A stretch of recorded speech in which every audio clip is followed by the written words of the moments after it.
खबरें दिखाई जा रही है, मैं उसको साक्ष्य नहीं मानूं। अखबारों में खबरें दिखाई जा रही है, मैं उसको साक्ष्य नहीं मानूं। विधानसभा में दो नेता आपस में लड़ रहे हैं, पक्ष विपक्ष, उसको साक्ष्य नहीं मानूं। तो मैं किसको साक्ष्य मानूं? और इन्हीं सभी साक्ष्यों पे जो है मैंने वीडियो बनाए। आरजेडी के एक नेता हैं डॉक्टर अनिल सहनी, जो एमएलसी भी रहे हैं और विधायक भी रहे हैं। उन्होंने 28 मार्च को फेसबुक पे पोस्ट किया था, उसका स्क्रीनशॉट, उसका डिटेल्स है मेरे पास। उन्होंने क्यों पोस्ट किया था फेसबुक पे? कि बिहार के लोग टॉयलेट साफ करते हैं। ठीक है, ये देखिए, हम लोग भय अपराध मुक्त बिहार बनाना चाहते हैं और बिहार का पहचान जो है ना, वो मेरे माँ के साथ जो अपमान हुआ उसका बदला मैं लूंगा। आज भी यूट्यूब पे मेरी माँ को गाली देके एक व्यक्ति ने वीडियो बनाया, नाम नहीं रखूंगा यहाँ पे, गाली देके वीडियो बनाया। क्यों नहीं बिहार सरकार उसके ऊपर कार्रवाई कर रहा? गंदी गंदी गाली देके वीडियो बनाया। मनीषा जी आर्मी में है, उनकी पत्नी जो है देश में सुरक्षित, राज्य में, बिहार राज्य में सुरक्षित महसूस नहीं कर रही है। जरा सोचिए, उनको गंदा गंदा गाली दिया गया। मैं वीडियो है मेरे पास, सब कुछ है, सब कुछ गंदा गंदा, इतना गंदा गाली दिया गया है ना कि आपका भी खून खौल जाएगा। मेरे साथ जो हुआ सो हुआ, मुझे फर्क नहीं पड़ता, लेकिन मेरे माँ के साथ जो अपमान हुआ है, मेरे भाई के साथ जो अपमान हुआ है, मेरे दादाजी का बनाया हुआ घर का जो कुर्की हुआ है, वो जिन जिन लोगों ने किया है, या तो मैं रहूंगा तो मैं उन लोगों से बदला लूं। अब इनको जो करना है मेरे साथ कर ले,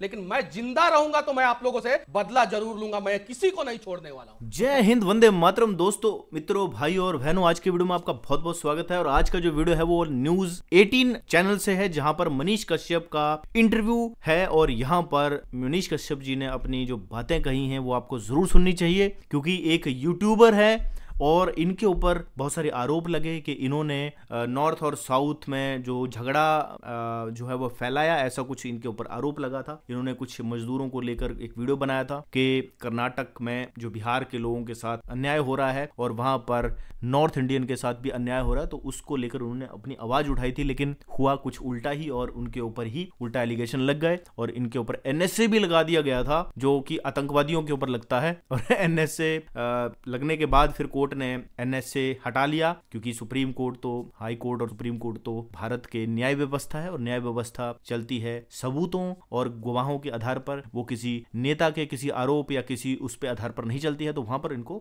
बेगुनाह साबित कर दिया गया। दोस्तों, जल्दी से सुनते हैं मनीष कश्यप जी को कि इनके ऊपर क्या आरोप लगे थे और किस तरह से ये सारी बातों की क्लैरिटी प्रोवाइड कर रहे हैं। देखते हैं ये वीडियो और उससे फिर हम डिसाइड करेंगे कि क्या मनीष कश्यप जैसे लोग जो है वो गुनाहगार हैं या फिर वो बेकसूर हैं। और यहाँ पर धर्म और अधर्म की भी बात हम करेंगे। अपने व्यू, अपने विचार में वीडियो के एंड में बताता हूं, तो वीडियो पूरा जो देखेगा। चैनल अगर सब्सक्राइब नहीं करा है दोस्तों, मित्रों, भाई और बहनों, तो जरूर कर लीजिए। जल्दी से देखते हैं ये वीडियो। क्योंकि जब कोई पत्रकार सामने बैठा है और सामने कहा जाता है भाई यूट्यूबर है, तो संज्ञा है अब पत्रकारों वाली है। जहां पर बड़े वाले कैमरे नहीं पहुंचते, वहां छोटे मोबाइल पहुंच जाते। मनीष, एक 9 महीने की अवधि के बाद पहली बार सबसे बड़े मंच पर आप बैठे हैं, धड़कन बढ़ी हुई है, कैसा लग रहा है? कुछ बोलना चाह रहे हैं? पानी पीजिएगा, क्या लग रहा है? मैं गलत नहीं हूं तो मेरा धड़कन क्यों बढ़ेगा, और जिंदा हूं तो धड़कन धड़केगा जरूर। तो ऐसा कुछ नहीं है। और सबसे पहले तो मैं धन्यवाद देना चाहता हूं कि आपके मुख से एक शब्द निकला कि यूट्यूबर, और उसके बाद निकला आपके मुख से कि जहां बड़े कैमरे नहीं पहुंच पाते हैं वहां ये लोग पहुंच पाते हैं। तो पहली बार किसी बड़े मंच पे किसी यूट्यूबर को, और सिर्फ मुझे नहीं, वो तमाम यूट्यूबर को आपने सम्मान दिया है जिनका कैमरा उस जगह पे पहुंच पाता है जहां पे बड़े कैमरा नहीं पहुंच। तो इसके लिए आपको तहे दिल से बहुत बहुत शुक्रिया, क्योंकि हम लोग एक टीम की तरह काम करते हैं और हम लोग साथ मिलकर समाज चीजों को निकालते हैं जहां तक सरकार की नजर जाती है। तब तक ऐसा कहा जाता रहा है, कोशिश हमारी यही हो। बराबर आपके बारे में जब भी आपकी तस्वीर सामने आती है, आप आ जाते हैं, आप चैनलों पर दिखाई देते, सवाल ये आता है 9 महीने तक आपने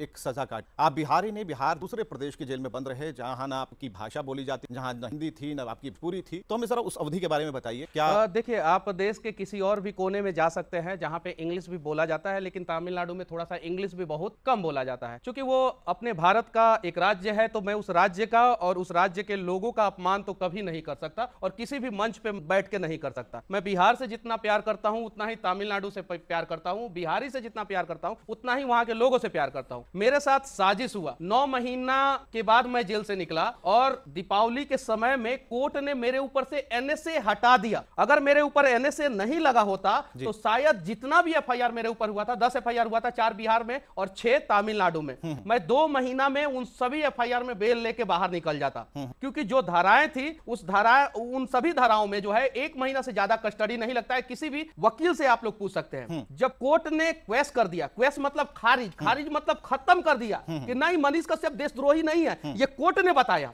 मेरा 9 महीना बर्बाद हुआ, उस 9 महीना का मुआवजा कौन देगा? हम सड़क पे चलते हैं तो अगर कुछ गलत करते हैं तो सरकार हमारे ऊपर जुर्माना लगाता है। बिहार की सरकार ने मेरे जिंदगी के ऊपर जो जुर्माना लगाया उस जुर्माना का मुआवजा कौन देगा? मेरी मां जो है रोती रही। चलिए आपने मेरे साथ जो किया, आप यहां पे बैठे हैं, मैं यहां पे बैठा हूं, आपसे कुछ गलती होगा तो क्या कैमरामैन के ऊपर एफआईआर होगा? क्या यहां पे पूरा एडिटिंग टीम के ऊपर एफआईआर होगा? क्या पूरा न्यूज 18 के लोगों के ऊपर एफआईआर होगा? मेरे चैनल में जितने बच्चे काम करते हैं उन सभी का रिपोर्ट तमिलनाडु पुलिस भी निकाली और बिहार पुलिस भी निकाली और सबके ऊपर एफआईआर किया गया। उन लोगों ने कौन सा गुनाह किया? क्या वहां पे संविधान का पालन नहीं किया जाता है? क्या वहां पे जो है पत्रकार का गला नहीं दबाया गया? चलिए मैं पत्रकार नहीं हूं, मैं मानता हूं मैं एक यूट्यूबर हूं। मैंने सुना था कि सरकारें जो है पत्रकारों के कलम से डरती है, लेकिन यहां तो बिहार में सरकार एक यूट्यूबर से डर गया, उसके ऊपर एफआईआर किया, उसके दोस्तों के ऊपर एफआईआर किया, उसके रिश्तेदारों को नहीं छोड़ा, उसके चैनल में काम करने वाले लोगों को नहीं छोड़ा। मनीष कश्यप अगर गलत किया है मुझे सजा दिया जाए, मुझे सलाखों के पीछे डाला जाए, मुझे सूली पर चढ़ाया जाए। अत्याचार चाहे कलयुग में होगा, अत्याचार चाहे सतयुग में होगा, द्वापर में होगा, त्रेता में होगा, हर अत्याचार का हश्र वही होता है कलयुग में, चाहे धनानंद के साथ हुआ, कंस के साथ हुआ, रावण के साथ हुआ और दुर्योधन के साथ। ठीक है, आप घुमा फिरा के चंद्रगुप्त की तरफ ला रहे हैं। चाणक्य कौन है? ना मैं चाणक्य हूं ना मैं चंद्रगुप्त, मैं उस भूमि से हूं। इसलिए मैं ये बात कह रहा हूं क्योंकि भारत का दुनिया का सबसे मजबूत शासक जो है वो मगध का था और उसका नाम जो है चंद्रगुप्त मौर्य था। इल्जाम जो लगे, जो आरोप लगे, उस पर कुछ कहना है आप? गलत लगा मेरे ऊपर, बिल्कुल गलत लगा। मेरे घर का कुर्की हुआ। नहीं, ये तो बात की बात है। ये जो आरोप लगे उसके बाद एकदम गलत लगा मेरे ऊपर। मैं किस चीज को साक्ष्य मानूंगा? मैं साक्ष्य किस चीज को मानूंगा? गूगल पे खबरें दिखाई जा रही है, मैं उसको साक्ष्य नहीं मानू। सोशल मीडिया पे खबरें दिखाई जा रही है, मैं उसको साक्ष्य नहीं मानू। टीवी चैनलों पे खबरें दिखाई जा रही है, मैं उसको साक्ष्य नहीं मानू। अखबारों में खबरें दिखाई जा रही है, मैं उसको साक्ष्य नहीं मानू। विधानसभा में 2 नेता आपस में लड़ रहे हैं, पक्ष विपक्ष, उसको साक्ष्य नहीं मानू। तो मैं किसको साक्ष्य मानू? और इन्हीं सभी साक्ष्यों पे जो है मैंने वीडियो बनाए। आरजेडी के एक नेता है डॉक्टर अनिल सहनी, जो एमएलसी भी रहे हैं और विधायक भी रहे हैं। उन्होंने 28 मार्च को फेसबुक पे पोस्ट किया था, उसका स्क्रीनशॉट, उसका डिटेल्स है मेरे पास। उन्होंने क्यों पोस्ट किया था फेसबुक पे? मैंने तो यही कहा था ना कि अच्छा मजदूरों के हक के आवाज उठाने के लिए पूरे भारत में कितने लोगों पे एफआईआर? शायद तो किसी पे नहीं। मैंने उनके लिए, मजदूरों के लिए आवाज उठाया है कि मेरे मजदूर तमिलनाडु में परेशान है, उनको परेशान किया जा रहा है। तमिलनाडु के लोगों के द्वारा नहीं, तमिलनाडु के सरकार के द्वारा नहीं, हर जगह कुछ लोग जो है देश विरोधी होते हैं, उन लोगों के द्वारा इन लोगों को परेशान किया जा रहा था। सीबीआई जांच हो ना, सीबीआई जांच में जो है दूध का दूध और पानी का पानी निकल जाएगा। केंद्र सरकार को बदनाम करने के लिए एक स्क्रिप्ट रचा गया था वहां पे, और उस स्क्रिप्ट के बीच में मनीष कश्यप खड़ा हो गया, क्योंकि यहाँ पे लोकल सरकार, वहां पे लोकल सरकार, ये लोकल सरकार अपने लोगों के लिए आवाज उठाती, वो लोकल सरकार अपने लोगों के लिए आवाज उठाती, और दोनों लोकल सरकार अटैक करता केंद्र सरकार पे कि तुम क्या कर रहे हो। और केंद्र अगर तमिलनाडु की तरफ से बोलता तो नुकसान, बिहार की तरफ से बोलता तो नुकसान। तो केंद्र सरकार को बदनाम करने के लिए स्क्रिप्ट रचा गया, और स्क्रिप्ट रचने वाले लोगों का वीडियो है सोशल मीडिया पे। इसमें एक नेता बोल रहा है ट्विटर पे, वो सारा वीडियो है कि हम जितने लोगों को, वो तमिल में बोल रहा है, उसका अनुवाद जो है चैनलों पे आया था, तो हम लोग मार के भगाएंगे। एक आदमी ट्रेन में घुसता है और हिंदी लोगों से पूछता है और मारता है। वो वीडियो है सोशल मीडिया पे, मारता है हिंदी और मारना शुरू कर देता है। वैसे लोगों के ऊपर ऐसे लगना चाहिए कि मनीष कश्यप के ऊपर ऐसे लगना चाहिए। ये सारा स्क्रिप्ट रचा गया क्योंकि इन लोगों को डर है कि एक सशक्त मजबूत सरकार जो है भारत को समृद्ध बना रहा है, और 10वें नंबर से इकोनॉमी के मामले में 5वें नंबर पे लाया है। उसका टारगेट है 3रे नंबर पे लाने का, 2रे नंबर पे लाने का, 1 नंबर पे लाने का। तो उसको बदनाम करो। आप एक पक्षीय चीजें, एक पक्षीय बातें कर रहे हैं या फिर उस धारा में बह रहे हैं? क्योंकि आपने जब मेरा 5000 वीडियो है यूट्यूब पे, जिसमें 4000 वीडियो मैं बीजेपी शासित प्रदेशों में घूम के मैंने बीजेपी के नेताओं से सवाल किया है। आप बीजेपी वर्सेस आरजेडी और जेडीयू कर रहे हैं? नहीं, जब बीजेपी और जेडीयू की सरकार थी बिहार में, सड़ा हुआ एम्बुलेंस में मनीष कश्यप खड़ा होकर वीडियो बनाने वाला पहला पत्रकार था। हॉस्पिटल में घूस के वीडियो बनाने वाला पहला पत्रकार था। नरेंद्र मोदी जी के संसदीय क्षेत्र में कोरोना के समय में मैं जाके वीडियो बनाया, वो भी वीडियो यूट्यूब पे है। योगी आदित्यनाथ के गोरखपुर में जो यूनिवर्सिटी है उसके गेट पे खड़ा होकर मैंने वीडियो बनाया, वो भी वीडियो है। मोरबी में जब पुल गिरा वहां पे भी जाके वीडियो बनाया, वो भी वीडियो है। महाराष्ट्र में जाके वीडियो बनाया, वो भी वीडियो है। हरियाणा में जो है खट्टर सरकार से मैंने सवाल किया, वो भी वीडियो। इन लोगों ने तो मेरे गर्दन पे लात रख के कभी सलाख पीछे डालने का प्रयास। मेरा 5000 वीडियो में फिर से बोलना चाहता हूं, प्रत्यक्ष किम प्रमाणम, जाइए यूट्यूब पे, मेरे नाम से चैनल है और देखिए वहां पे कि मैंने ज्यादा सवाल किस सरकार से किया है। सत्ता के शीर्ष सिंहासन पे जो बैठे रहेंगे उन्हीं से सवाल करेंगे ना, हमारा दायित्व क्या बनता है। लेकिन समस्या क्या है विपक्षी पार्टी को कि आप कांग्रेस के तो बहुत सारे पेज पे मेरा वीडियो शेयर किया गया और लिखा गया कि पत्रकार हो तो ऐसा, वेरीफाइड पेज पे शेयर किया गया। आरजेडी के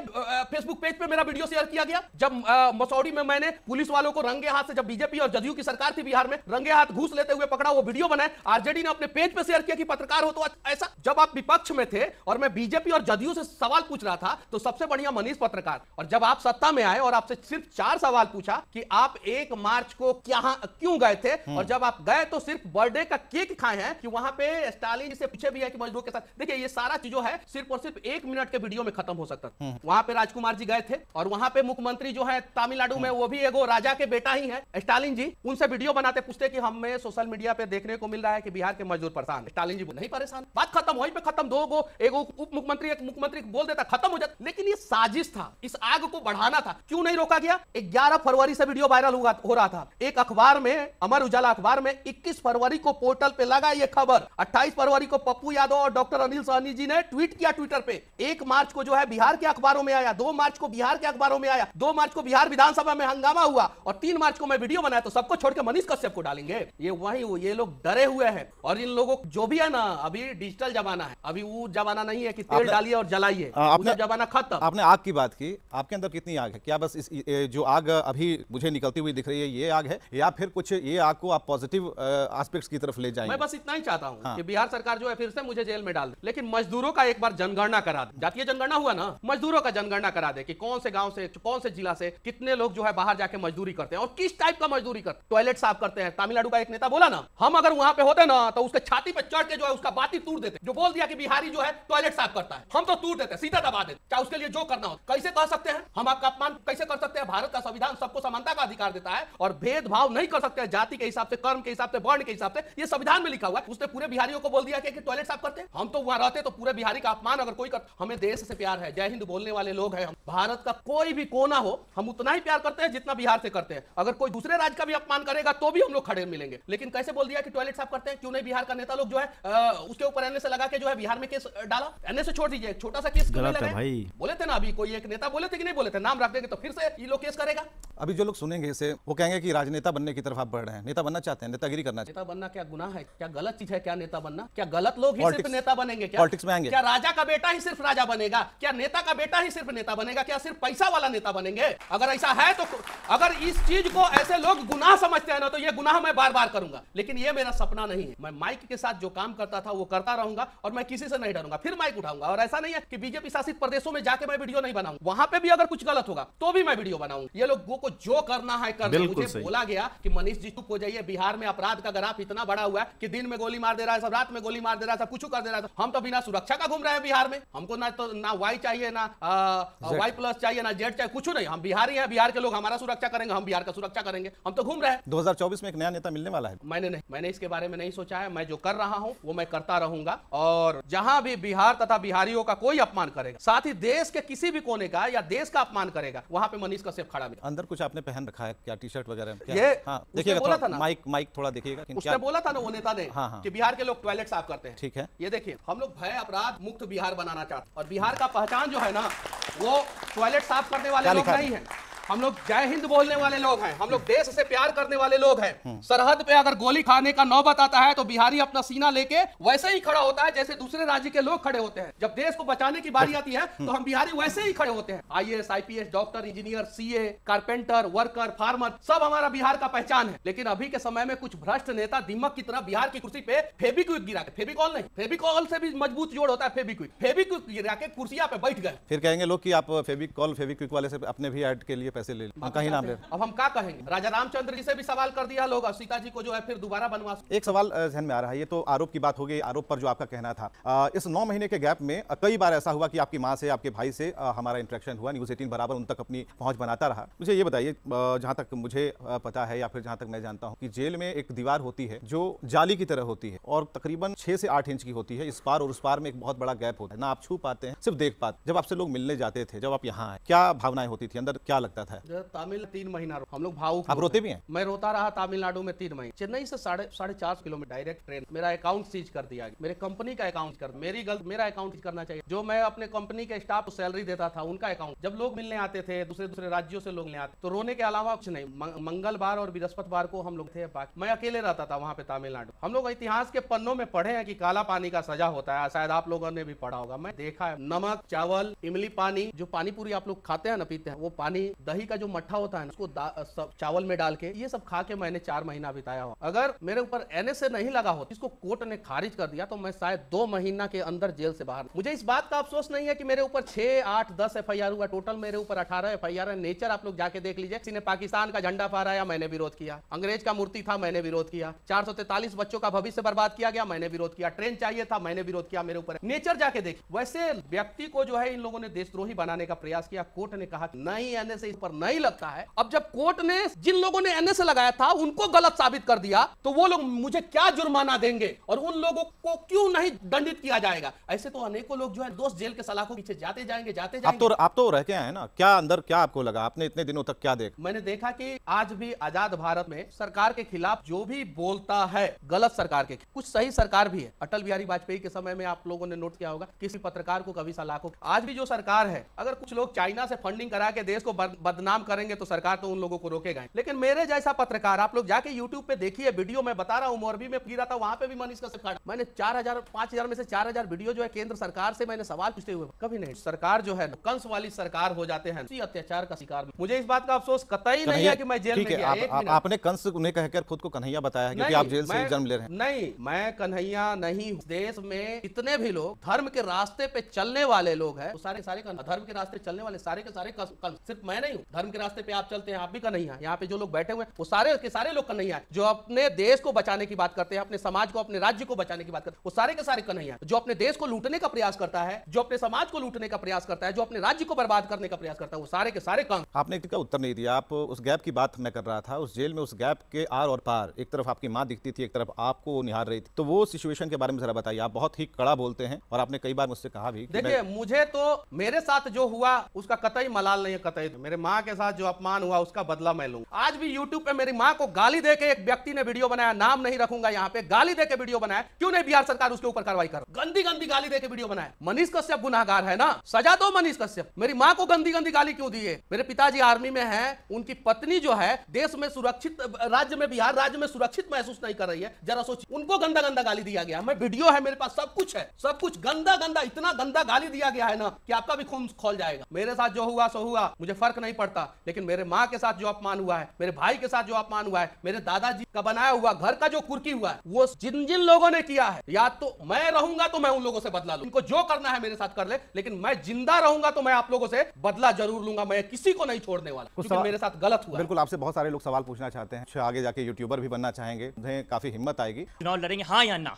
मैंने राजनीति के बारे में अभी नहीं सोचा है। मैं बस मेरी माँ के आंसुओं का अपमान के बारे में सोचा है और मैं उस बदले की आग में जल रहा हूँ। मैं लूंगा बदला। मैं मजदूरों के अपमान के बारे में सोच रहा हूँ, जो बिहार के मजदूरों के साथ दिन रात हर दिन अपमान होता है, उसके बारे में सोच रहा हूँ और मैं उस मजदूरों के अपमान का बदला। नहीं, उनका सवाल यह है कि सिस्टम में आएंगे, सिस्टम में आके ही तो कुछ करेंगे। अभी भी मैं सिस्टम में, आपसे और हमसे ताकतवर कौन? किसी से भी सवाल कर सकते हैं, किसी के भी आंखों में आंखें डाल के बिना डरे सवाल कर सकते। तो सबसे बढ़िया यही जगह। लेकिन भविष्य में क्या होगा वो ना आपको पता है, ना मुझे पता है। ना मुझे पता था कि जेल से निकलने के बाद इतने बड़े चैनल पे मैं यहाँ पे बैठ के इंटरव्यू दूंगा, और ना आपको पता है कि कल आपके साथ। अगला सवाल, मैंने अपने बारे में जहां तक जाना है कि किसी भी हाल में हम जैसे लोगों को अपने राज्य के लिए और अपने देश के लिए समर्पित रहना है। तन समर्पित, मन समर्पित और मेरा जीवन समर्पित। चाहता हूं देश की मिट्टी तुझे कुछ और दूं, तुझे कुछ और दूं। बस यही मेरा लक्ष्य है। यूट्यूब रहे ना रहे, इंस्टाग्राम रहे ना रहे, फेसबुक रहे ना रहे, हमारा देश रहना चाहिए, हमारा राज रहना चाहिए और हमारी ईमानदारी हमारे सीने में धड़ा। बस यही सोच है। अगला सवाल, का अक्सर बाहर के राज्यों में अपमान किया जाता है, इसके पीछे का कारण क्या है? क्या बिहारी खुद या फिर हमारे बिहार के राजनीति? देखिए, बिहार की जनसंख्या 13 करोड़ 80 लाख है और देश का जनसंख्या लगभग 142 करोड़ के आसपास है। देश के सारे लोग जो है बिहारी के बारे में ये सोचते हैं कि बिहार के लोग मेहनती होते हैं, किसी भी जगह पे जा सकते हैं। यहां तक कि पूरी दुनिया में सिर्फ और सिर्फ एक व्यक्ति ने पहाड़ तोड़ा है, वो भी बिहार का। IAS, IPS, डॉक्टर, इंजीनियर सब बिहार के। लेकिन कुछ साजिश करने वाले लोग, नेतागिरी चमकाने वाले लोग, अपने अपने राज्य में बिहारी के नाम पे राजनीति करने वाले लोग बिहारी को बदनाम करते हैं और टॉयलेट साफ करने वाले, ये सब वो सब।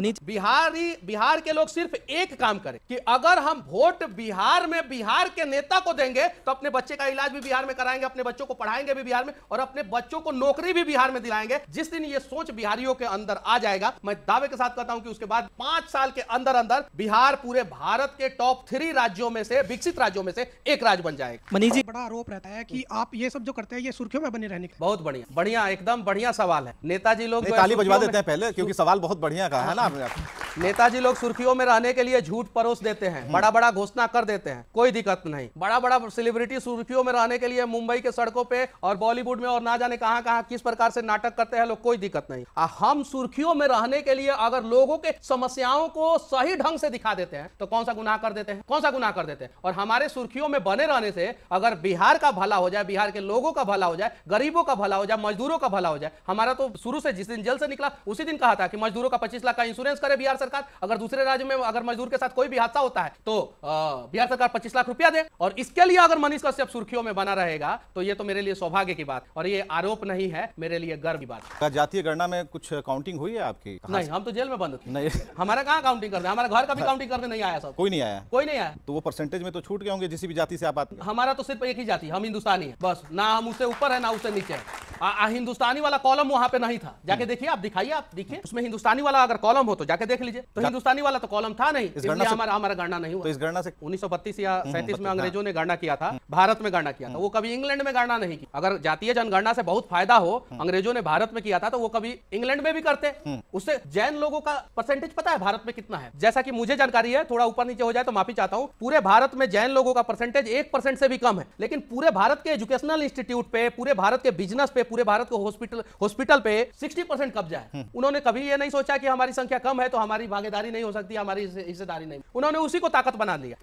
इजरायली लोग जो है सिर्फ और सिर्फ 93 लाख, उन्होंने उसको ताकत बनाया। तो जनगणना से कोई फायदा नहीं होने वाला। और जनगणना तो हो गया, 6 महीना हो भी गया, हिंदुस्तानी का कॉलम नहीं था, मनीष कश्यप छूट भी गया। अब विकास करे ना बिहार का, अब आए जमीन पे विकास करे बिहार का। अब तो विकास नहीं हो रहा है, अब पता है क्या हो रहा है, कुर्सी कुर्सी खेला जाए। देख रहे हैं ना बिहार में क्या हो रहा है, क्या हो रहा है। अभी जो है दिल्ली, कभी पटना, कभी दिल्ली, कभी बिहार में तूफान मचा हुआ है, कभी वो तूफान दिल्ली में आ रहा है। इन तूफान के बीच में कभी चर्चा हुआ? 6 महीना बाद फिर से अगर आपने मौका दिया तो आप ही के चैनल में आके पूछूंगा कि बिहार में बाढ़ आया है। आज बता रहा हूं, 6 महीना पहले बता रहा हूं, भविष्यवाणी कर रहा हूं कि बिहार में 6 महीना बाद बाढ़ आने वाला। बचा लो ना बिहार को, नदी से नदी को जोड़ दो बिहार को, बचा लो। पीएमसीएच में जो है स्ट्रेचर के लिए दिक्कत होता है, स्ट्रेचर तक नहीं मिलता। मैं देश के लोगों से विनती करना चाहता हूं, बिहार के लोगों से विनती करना चाहता हूं कि बिहार में जितने भी सरकारी अस्पताल है, कम से कम अगर आप सक्षम है तो एक स्ट्रेचर खरीद के दे, ताकि लोगों का जान बचेगा। एक स्ट्रेचर खरीद के दे, मैं इस प्रकार की बात करता हूं। तो ये तो गुनाह नहीं है। और जातीय जनगणना जो बिहार सरकार कराया है, तो ये भी जनगणना करा ले कौन से जाति के कितने बच्चे जो है बिहार से बाहर जाके पढ़ते हैं, कौन से जाति के कितने लोग बिहार से बाहर जाके मजदूरी करते हैं, और कौन से जाति के कितने लोग जो है वो सरकार के नीतियों से परे। ये जनगणना जब आ जाएगा ना तो अपने बिहार में क्रांति आ जाएगा। लेकिन ये जनगणना ये लोग सार्वजनिक नहीं करेंगे, सिर्फ सार्वजनिक करेंगे कि हाँ हाई फलानवा जाति का हाई विधानसभा क्षेत्र में इतना परसेंटेज है तो इसी जाति के आदमी को देंगे, दूसरे जाति को नहीं देंगे। तो इन्होंने अपनी कुर्सी को सेट करने के लिए जातीय जनगणना किया, ना कि बिहार को बचाने के लिए। अगर ये लोग बिहार को बचाने के लिए अगर गणना किए होते तो शायद जो है आज तक बिहार जो है ना वो बन चुका हो। ये और राम मंदिर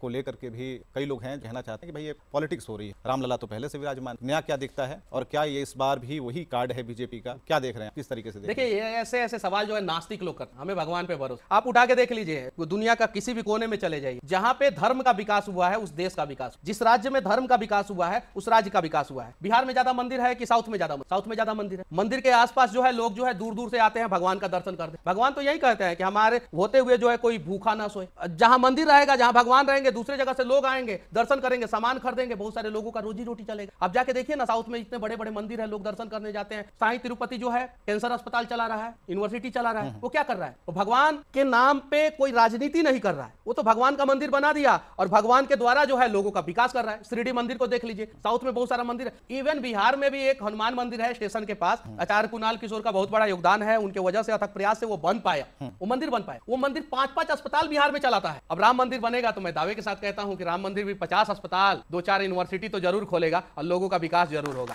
पहला चीज। दूसरा चीज, उस राम मंदिर के वजह से अयोध्या का विकास होगा, यूपी का विकास होगा और पूरे देश का विकास होगा। ये आस्तिक लोगों को समझ में आएगा, नास्तिक लोगों को नहीं समझ में आएगा और वो लोग उल्टा सीधा सवाल जरूर। इशारा भी हम लोग पकड़ पा रहे हैं। जिनको राम पे भरोसा नहीं है उन पे इशारा है, हमको राम पे भरोसा है भाई, हम नास्तिक लोग हैं। सीधे सिंपल। जो राम को लाए हैं उनको लाएंगे, जो राम को लाए हैं। राम तो खुद सबको लाए हैं, राम हमको लाए हैं, आपको लाए हैं, हम सबको लाए हैं। और राम को पता है कि किसको लाना है। राम को हम लोग नहीं बता सकते हैं कि राम जी इनको ला दीजिए। ये जो चुनाव के समय में घूम घूम के मंदिर में जाके टीका उका लगाते हैं और संजोग से ऐसे के जगह पे ऐसे करते हैं, ऐसे भी करना चाहिए। इस धर्म का भी सम्मान है, इस धर्म का भी सम्मान है, सभी धर्म का सम्मान है। लेकिन हमको पता रहना चाहिए ना कि हम जन्मदिन में गए हैं कि श्राद्ध में गए हैं, ये तो पता रहना चाहिए। हम मंदिर में गए हैं कि मस्जिद में गए हैं, ये तो पता रहना चाहिए। तो कुछ लोग जाते हैं यहाँ पे करते हैं, तो ऐसे वाले का तो भाग्य राम जी देख ले रहे हैं, सीधे ऊपर से दिख जा रहा है। तो वो राम को पता है कि किसको लाना है और राम जिसको भी लाएंगे वो सही व्यक्ति को जो है 2024 में जरूर। 2024 में सही व्यक्ति को लाएंगे। क्या 2024 से पहले मनीष कश्यप सही व्यक्ति को चुन पाएंगे, सही पार्टी को चुन पाएंगे? मैं भी भारत का नागरिक हूं, वोट देने का मुझे अधिकार है। चुन लिया है। अगर मैं जेल में नहीं गया, अगर साजिश करके मुझे फिर से जेल में नहीं डाला गया, क्या पता मैं यहाँ से निकलूं। पिछली बार जो है मैं न्यूज चैनल पे इंटरव्यू दिया था, बिहार गया, वहां पे जो है सरेंडर करना पड़ा मुझे, जाके थाने में सरेंडर किया, मैं खुद सरेंडर किया। अब बहुत सारे चैनलों पे चला कि मनीष कश्यप हुए गिरफ्तार, अरे गिरफ्तार नहीं हुआ, मैं सरेंडर। तो अगर मैं जेल में नहीं गया तो मैं सही व्यक्ति को जरूर। दिल में कौन सी कसक है, कौन सी आवाज आ रही है? दिल में बस एक ही कसक है कि आइए, देश का हर एक कोना जो है वो विकास के रास्ते पे आ चुका है और विकसित हो रहा है। आज भी बिहार जो है भारत का किसी भी राज्य से 40 साल पीछे है, और बिहार की राजधानी पटना जो है किसी भी राज्य की राजधानी से 40 साल। और कोई सवाल अगर है तो बराबर में अभी खड़ा किया जाए। आप थोड़ी देर पहले कर रहे थे, कुछ दिन पहले आपने भविष्यवाणी की थी कि बिहार में पुल गिर जाएगा और पुल गिर गया। फिर आपने एक दावा किया कि बिहार में सरकार गिरेगी, और सरकार कब गिरेगी, कैसे गिरेगी, क्योंकि सरकार गिरने के 2-4 ही रास्ते हैं, या तो सरकार सड़क से गिरेगी या फिर सरकार संसद से गिरेगी। मनीष कश्यप कौन सा रास्ता जो है वो अख्तियार करेंगे, या कोई तीसरा विकल्प मनीष कश्यप के पास मेरी है? जरूरत भी नहीं पड़ेगी। हम बोले ना, राम सबको लाए। राम देख रहे हैं कि मनीष कश्यप के साथ गलत हुआ और राम सरकार को गिरा भी देंगे। पुल गिरा ना, गिरा कि नहीं, मैं बोल के गया था कि इसको सही ढंग से बनाओ नहीं तो गिर जाएगा। हम बोले थे ना कि जेल से निकलेंगे 180 दिन के अंदर जो है सरकार गिरेगा। हमको पता भी नहीं, हम सोए हैं यूट्यूब पे वीडियो देख रहे हैं कि बिहार में सरकार हिल रहा है। अब हिल रहा है तो गिर भी जाएगा, एक ना एक दिन तो गिरेगा, एकदम 100%। 180 दिन आप काउंट कीजिए, देखिए क्या होता है बिहार। देखिए बड़ी बात। हाँ सर, आपकी विचारधारा किस पॉलिटिकल पार्टी से मैच करती है? मैं राष्ट्रवादी हूँ, मेरे बाबूजी राष्ट्रवादी, मेरे दादाजी जो है चीन से युद्ध में लड़े, मेरे परदादा जी जो है स्वतंत्रता सेनानी रहे, सब डेटा है, इतना वीडियो में बोलता हूँ। अगर ऐसा नहीं रहता तो ये सब अभी निकाल के बना चुका होता मेरे खिलाफ। हम देश से प्यार करने वाले लोग, देश की भूमि से प्यार करने वाले लोग, हम देश की मिट्टी को चूमने वाले लोगों में से हैं। और ऐसा नहीं है कि मैं ही हूँ, 142 करोड़ भारत की जनसंख्या है, चंद लोगों को छोड़ दिया जाए, 2-4-10 हजार लोगों को छोड़ दिया जाए तो सभी लोग देश से प्यार करने वाले लोग। और वैसे हम लोग आदमी हैं जो देश के लिए मर मिटने के लिए तैयार है, तो हम लोग राष्ट्रवादी लोग। एक बात और चल रही है, तो शायद जो है वो आज बिहार में राम राज आ जाएगा, लेकिन बिहार में अभी तो राम राज नहीं। कितना मुश्किल होगा फिर से अपने पूरे सेटअप के साथ सड़कों पर आकर उसी तरह की रिपोर्टिंग करना? मैं भाड़े के फ्लैट में पटना में रहा, भाड़ा का फ्लैट जो है, मेरे रूम पे अगर एविडेंस मिला उन लोगों को, लैपटॉप वैपटॉप जो भी मिला, ले जाते हैं एविडेंस, ले जाते हैं। वो मेरा कम से कम रूम नहीं सीज करते, 9-10 महीना से मैं उसका भाड़ा दे, अभी भी दे। ये चीज मुझे जीरो पे लाके खड़ा करने का प्रयास किया, जीरो। और मैं जब 9 महीना जेल के अंदर था तो मुझे लगा कि मनीष कश्यप को फिर से एक नया शुरुआत करना पड़ेगा। लेकिन जब मैं जेल गेट के बाहर आया ना, जब मैं जेल गेट पे निकला ना, मैंने अपने जिंदगी में, शायद आप लोगों ने देखा होगा, मैंने अपने जिंदगी में जेल गेट पे भारत के किसी भी कोने में इतना भीड़ नहीं देखा है। आप लोगों ने देखा होगा तो आप लोग बताइएगा, मैंने नहीं देखा। एक साधारण से यूट्यूबर को लोगों ने भर भर के इतना प्यार दिया कि मुझे लगा कि मैंने जहां छोड़ दिया था और जेल गया था, उस लकीर को यहां के लोगों ने और बड़ा कर दिया है। और मुझे जीरो बनाने का प्रयास सरकार ने किया, लोगों ने इतना प्यार दिया कि मैं हीरो बना।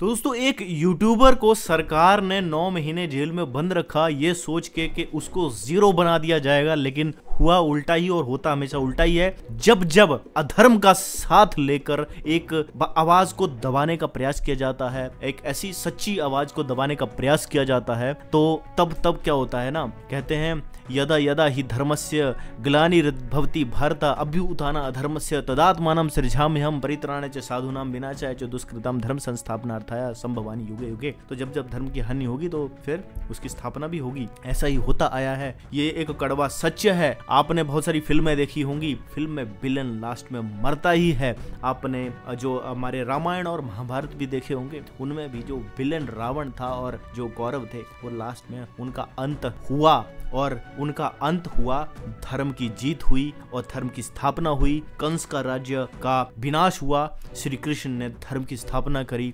यही सब होता आया है युगों युगों से।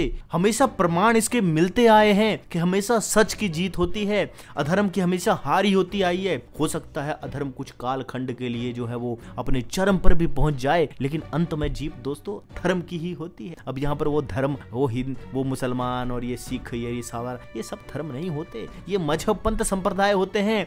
धर्म मनुष्य का एक ही होता है। आप क्यों नहीं समझते हो?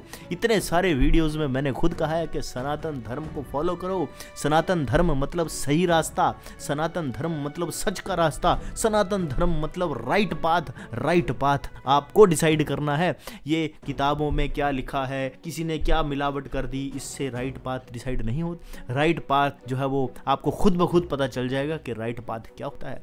एक झूठ बोलता है और एक सच बोलता है। सच जो है वो हमेशा सच ही होता है। दिन निकलता है और रात होती है, ये एक सच है। धरती जो है अपनी धुरी के घूमती है, ये एक सच है। इस सच को अगर हम जानेंगे, व्यक्त करेंगे, तो हम धर्म के साथ रहेंगे। धरती भी धर्म का पालन कर रही है, सूरज भी धर्म का पालन पालन कर रहा है, मनुष्य को भी अपनी मनुष्यता के धर्म का पालन करना चाहिए। और ये धर्म खाली हमारे लिए नहीं होता, जीव जंतुओं के लिए भी धर्म होता है, पेड़ पौधों के लिए भी धर्म होता है। पेड़ अपने धर्म का पालन करता है, जीव जंतु अपने धर्म का पालन करते हैं, तो मनुष्य अपने धर्म से क्यों विमुख हो जाता है। और कुछ लोग अभी ऐसे यूट्यूबर भी आए हैं जो कि एंटी सनातन बोलते हैं, एंटी सनातन धर्म बोलते हैं, उनको धर्म का ध भी नहीं पता। वो अनपढ़ लोग, वो जाहिल लोग यूट्यूब पे ज्ञान देने लग जाते हैं, जिनको जरा भी नहीं पता कि धर्म क्या चीज है। वो कहते हैं धार्मिक नहीं बनना चाहिए। हम वो नास्तिक लोग हैं, वो ऐसे लोग हैं जो ना तो ईश्वर को मानते हैं, वो जो अपने बाप को नहीं मानते, अपने जो ईश्वर हमारा बाप ही है तो उसको नहीं मानते हैं, जो अपनी क्रिएशन जिसने उन्हें क्रिएट किया है उसको नहीं मानते हैं, वो ग्रेविटेशनल फोर्स को नहीं मानते हैं। वो अपने छोटा सा हार्ड मास का एक पुतला बन गया, थोड़ा सा दिमाग मिल गया तो ज्यादा ही उसको चलाने भी लग जाते हैं। लेकिन उनको ये पता नहीं है कि भैया आप जो चीजें बोल रहे हो ना, कहते हैं कि इंसान तो जीवित है लेकिन धरती निर्जीव है। अरे जो सब जीवों को अपने में धारण कर रही है उस धरती को आपने निर्जीव बना दिया। जो सूर्य की किरण से ना जाने कितने जीवन तैयार हो रहे हैं धरती के ऊपर, उस सूर्य की किरण को आपने निर्जीव बना दिया, उस सूर्य को आपने एक नॉन लिविंग थिंग बना दिया। क्योंकि आपकी जो सोच का दायरा है वो ऐसा आपको बोलने के लिए कहता है। अरे भाई आप इसको जरूर समझिए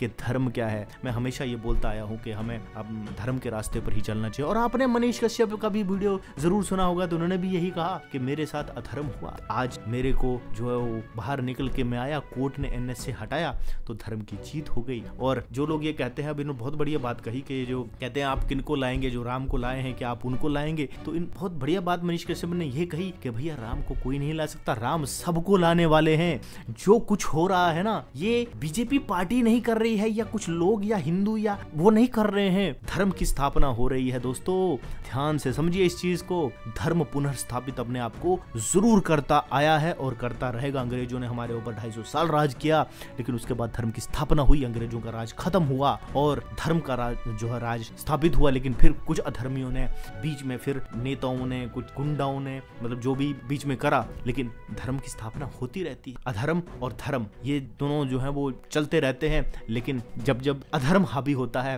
तो धर्म की पुनर्स्थापना जरूर होगी। यही इस वीडियो से निष्कर्ष निकल के आता है। और एक यूट्यूबर को सिर्फ बोलने के लिए, सरकार के खिलाफ क्वेश्चन उठाने के लिए जेल में बंद करना कितना सही है, आप जरूर बताइए अपनी राय कमेंट बॉक्स में। और इस वीडियो से अगर आपको जानकारी मिली है तो वीडियो को शेयर जरूर करो, लाइक जरूर कीजिए, और अगर चैनल को अभी तक सब्सक्राइब नहीं करा दोस्तों, मित्रों, भाई और बहनों तो जरूर कर लीजिए। मैं इस चैनल पर ऐसे इन्फॉर्मेटिव वीडियो लेके आता रहता हूँ। मिलेंगे नेक्स्ट वीडियो में, तब तक दोस्तों जय हिंद, वंदे मातरम, जय श्री राम।